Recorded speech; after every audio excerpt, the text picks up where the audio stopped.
오늘 생명의 산 본문 말씀은 사무엘하 10장 1절에서 19절 말씀입니다. 그 후에 암몬 자손의 왕이 죽고 그의 아들 한운이 대신하여 왕이 되니 다윗이 이르되 내가 나하스의 아들 한운에게 은총을 베풀되 그의 아버지가 내게 은총을 베푼 것 같이 하리라 하고 다윗이 그의 신하들을 보내 그의 아버지를 조상하라 하니라. 다윗의 신하들이 암몬 자손의 땅에 이르매 암몬 자손의 관리들이 그들의 주 한운에게 말하되 왕은 다윗이 조객을 당신에게 보낸 것이 왕의 아버지를 공경함인 줄로 여기시나이까. 다윗이 그의 신하들을 당신에게 보내 이 성을 엿보고 탐지하여 함락시키고자 함이 아니니까 하니 이에 한운이 다윗의 신하들을 잡아 그들의 수염 절반을 깎고 그들의 의복의 중동 볼기까지 자르고 돌려보내매 사람들이 이 일을 다윗에게 알리니라. 그 사람들이 크게 부끄러워하므로 왕이 그들을 맞으러 보내 이르기를 너희는 수염이 자라기까지 여리고에서 머물다가 돌아오라 하니라. 암몬 자손들이 자기들이 다윗에게 미움이 된 줄 알고 암몬 자손들이 사람을 보내 벨르홉 아람 사람과 소바 아람 사람의 보병 2만 명과 마아가 왕과 그의 사람 1,000명과 돕 사람 12,000명을 고용한지라. 다윗이 듣고 요압과 용사의 온 무리를 보내매 암몬 자손은 나와서 성문 어귀에 진을 쳤고 소바와 르홉 아람 사람과 돕과 마아가 사람들은 따로 들에 있더라.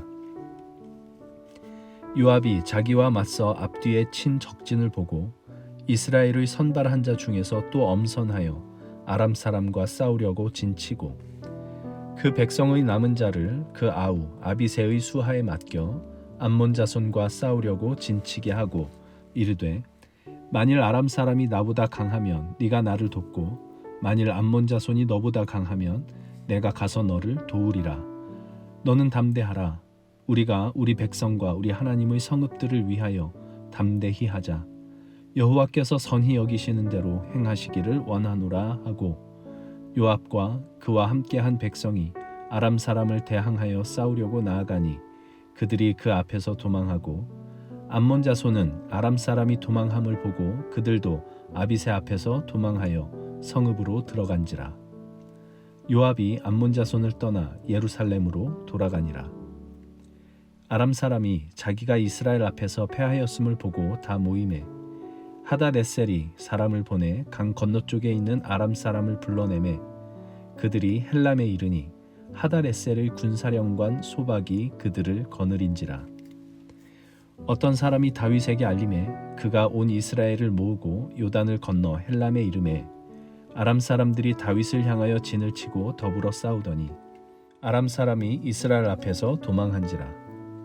다윗이 아람 병거 700대와 마병 4만 명을 죽이고 또 그 군사령관 소박을 치매 거기서 죽으니라. 하다레셀에게 속한 왕들이 자기가 이스라엘 앞에서 패함을 보고 이스라엘과 화친하고 섬기니 그러므로 아람 사람들이 두려워하여 다시는 암몬 자손을 돕지 아니하니라. 오늘 말씀은 암몬의 왕 한운에게 다윗 왕이 은총을 베풀려 했으나 한운이 그 은총을 거역하고 결국 전쟁을 치러 암몬이 이스라엘에게 패퇴하게 된 이야기를 그리고 있습니다.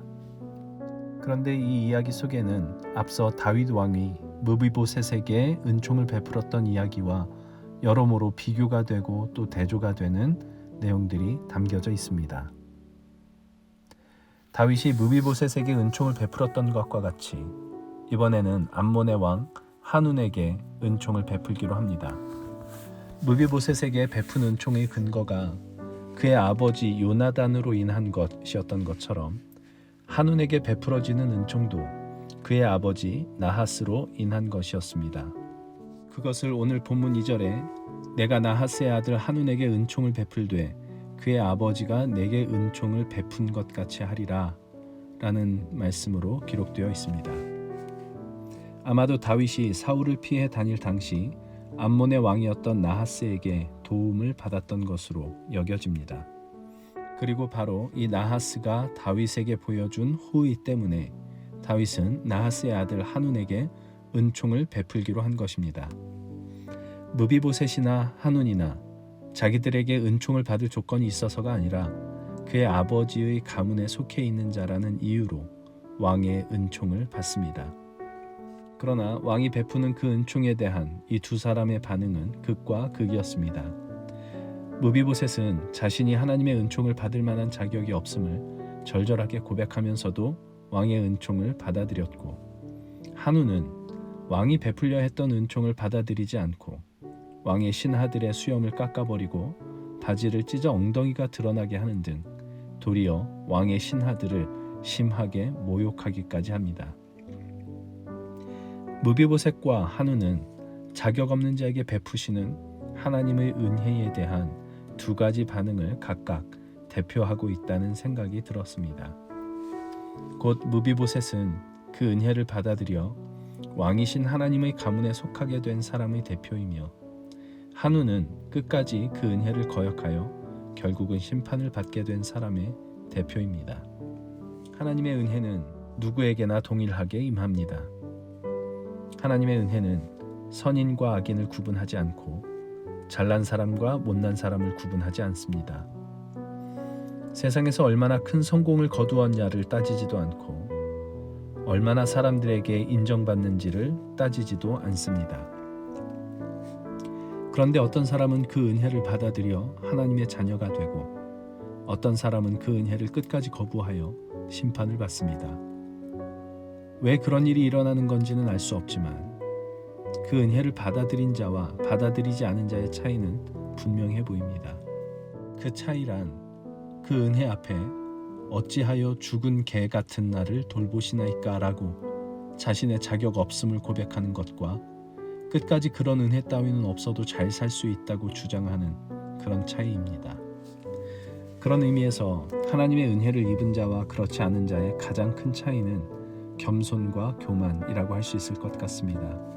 겸손이란 단순히 나는 못합니다 라고 한 발 뒤로 물러서는 것이 아니라 나야말로 하나님의 은혜가 절실하게 필요한 사람이라는 것을 아는 것입니다. 교만이란 단순히 나의 잘난 것을 자랑하는 것보다 본질적으로 하나님의 은혜가 없어도 괜찮다라고 여기는 태도입니다. 겸손하면 나보다 남을 낮게 여깁니다. 자신을 죽은 개같이 여기기 때문입니다. 죽은 개보다 더 못한 존재는 없기에 그 누구에게도 손가락질 할 수 없고 정죄와 비난을 할 수 없다는 것을 압니다. 그래서 겸손하면 그 자리에 평화가 임합니다. 그리고 성경은 화평케 하는 자가 하나님의 아들이라고 하나님의 자녀라고 일컬음을 받는다고 합니다. 겸손과 평화야말로 하나님의 은혜를 받아들인 가장 강력한 증거라고 할 수 있지 않을까 싶습니다. 하나님의 은혜가 거부된 곳에서는 정반대의 일이 벌어집니다. 정죄와 비난, 다툼과 전쟁이 일어납니다. 자신은 하나님의 은혜가 필요 없을 만큼 옳은 사람이니 다른 사람들이 마음에 들 리가 없기 때문입니다. 신명기 말씀에 보면 이스라엘 백성이 어떤 성읍을 치려 할 때에는 먼저 화평을 선언하라 라는 말씀이 나옵니다. 그것이 하나님의 은혜입니다. 하나님은 언제나 우리에게 화평을 선언하며 찾아오십니다. 원수되었던 하나님과의 화평을 선언하시고 또한 원수되었던 사람 사이의 화평을 선언하십니다. 그 화평을 그리스도 예수의 십자가로 이루셨습니다. 그러나 그 화평의 선언을 무시하고 거역하면 거기에는 전쟁과 심판이 있을 수밖에 없습니다. 그것이 오늘 말씀에서 다윗 왕의 은총을 받아들이지 않은 한운과 그의 나라 암몬에게 일어났던 일입니다. 이사야서 57장 7절의 말씀은 좋은 소식과 복된 소식을 평화를 공포하는 것과 연결시켜 이렇게 말씀합니다.